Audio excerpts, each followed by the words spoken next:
अभी? देखो ऐसा है, अब इमरती जी का रस खत्म हो गया, जो अंदर चाशनी होती है, अब उनके लिए मैं कुछ बात नहीं करूँगा। कांग्रेस के जिला अध्यक्ष के घर पहुंचे पीसीसी चीफ जीतू पटवारी अपनी शब्दों की मर्यादा लांघ गए, जिसका वीडियो सोशल मीडिया पर वायरल हुआ है, जिसमें उन्होंने कहा कि बीजेपी की नेता, पूर्व मंत्री और कट्टर सिंधिया समर्थक, अब इमरती जी का रस खत्म हो गया है।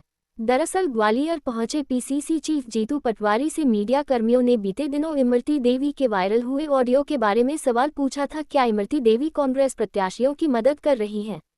जवाब में हंसते हुए जीतू पटवारी बोले, अब इमरती जी का रस खत्म हो गया है।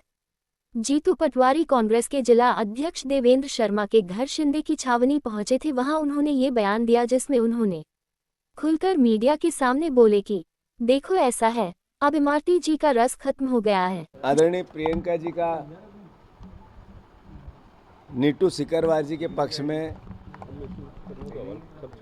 सभा थी, उसमें उन्होंने वो बातें जो देश की नीड है, जो देश के भविष्य के लिए ज़रूरी है, देश की आवश्यकता, उनको उठाया। आज पूरे देश में एक नैरेटिव चल रहा है, नैरेटिव है कि मोदी जी के 10 साल बाद संविधान बचेगा कि नहीं बचेगा, लोकतंत्र बचेगा कि नहीं, आरक्षण बचेगा कि नहीं बचेगा, वोट देने का अधिकार बचेगा कि नहीं, ये फ्रीडम मीडिया का जो लोकतंत्र को मजबूत करता है, उसकी जो इंडिपेंडेंसी है वो बचेगी कि नहीं। मैं मानता हूँ आम नागरिक इसकी चिंता करने लगा है और एहसास करता है नरेंद्र मोदी के 10 साल को, जिसमें कोविड में इतना जन समर्थन किसी सरकार को कभी नहीं मिल सकता। इधर लोग मर रहे थे, पिता मर रहा था, बेटा ताली बजा रहा था, थाली बजा रहा था, मोदी जी जो कह रहा था वो कर रहा था। उसके बाद भी कोवैक्सीन का जो पूरा प्रकरण आया, वो ये कहता है कि उस कोवैक्सीन के मालिक से, जिससे 50 करोड़ मोदी जी ने बीजेपी में डलवाए है, उसके कारण आगे भी लोग मर रहे हैं, चलते चलते मर रहे हैं। ये प्रियंका जी ने भी आज इस बात को, इस भावना को व्यक्त किया और ये अंतर मन में घर कर रही है। मतलब मोदी जी ने जो बोला, एक तरह से उनकी गारंटी चाइना का माल बन गई और अल्टीमेटली जनता को समझ में आने लगी है। हमें ग्वालियर चंबल की तीनों सीटें जो यहाँ की है, वो चाहे भिंड की हो, चाहे हमारे ग्वालियर की हो प्रवीण पाठक जी की, चाहे हमारी मुरैना की हो, तीनों हम 100% जीतेंगे। और जो गुना की सीट है उसमें भी लड़ाई ताकतवर है एकदम, जितनी हल्के में ले रहे थे हमारे महाराज, अब वो एहसास हो रहा है उनको कि कांग्रेसी एक एक जाग गया है। सर, जैसा अभी आपने चाइना की बात की, तो अभी विदिशा में एक सेकंड, विदिशा में नड्डा जी ने सभा को संबोधित करते हुए कहा है कि 5वीं बड़ी अर्थव्यवस्था है देश की, तीसरे नंबर पर लाना है। 10 साल पहले जो मोबाइल विदेशों से आते थे वो अब हम खुद बना रहे हैं। नड्डा जी ने ये नहीं कहा कि 50 लाख करोड़ का 50 लाख करोड़ का कर्जा था, वो 250 लाख करोड़ 250 लाख करोड़ का हो गया। उन्होंने नहीं कहा देश का सबसे बड़ा बेरोजगार देश हमारा है, दुनिया का सबसे बड़ा बेरोजगार देश हमारा है।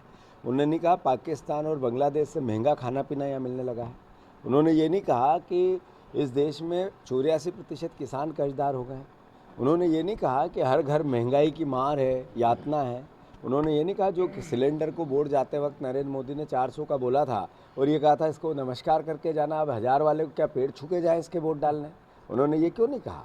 नड्डा जी ये क्यों नहीं बता पाते हैं कि जहां वो भाषण कर रहे थे वहीं पे उन किसानों को 2700 दाम की मोदी गारंटी थी, वो मोदी गारंटी चाइना का माल क्यों हो गई?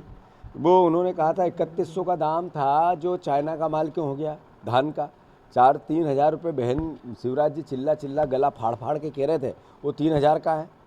450 का गैस सिलेंडर का है। ये नड्डा जी ने नहीं बोला, उनको बुलवाओ। ये भी धन्यवाद।